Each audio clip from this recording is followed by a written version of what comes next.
நாயகன் படத்தோட ப்ரொடியூசர் முக்தா ஸ்ரீனிவாசன்.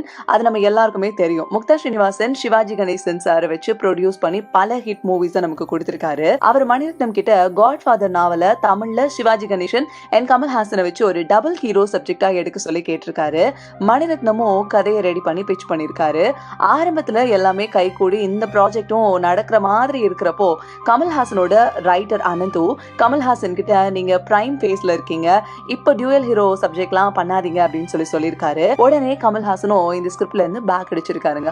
அப்புறமா கமல்ஹாசன் மணிரத்னம் கிட்ட பொன்னியின் செல்வன் நாவல அவரை லீடா வச்சு டைரக்ட் பண்ண சொல்லி கேட்டிருக்காரு. ஆனா அப்போ அவ்வளோ பெரிய பட்ஜெட்டுக்கு முக்தா ஸ்ரீனிவாசன் ப்ரொடியூஸ் பண்ண ஒத்துக்கலையா, அதனால அந்த ஐடியாவும் டிராப் ஆகிருக்குங்க. கடைசியா மணிரத்னம் என்ன பண்ணிருக்காருன்னா, மும்பைவே ஒரு கலக்குன நிழல் உலக டானான வரதராஜ முதலியாரோட கதையை வச்சு ஒரு ஸ்டோரியை ரெடி பண்ணிருக்காருங்க. அண்ட் அந்த படம் தான் நாயகன். இந்த படத்தை பத்தி இன்னும் இன்ட்ரெஸ்டிங்கான நிறைய விஷயங்களை தெரிஞ்சுக்க உடனே நம்ம சேனல்ல இருக்க இந்த ஃபுல் வீடியோவை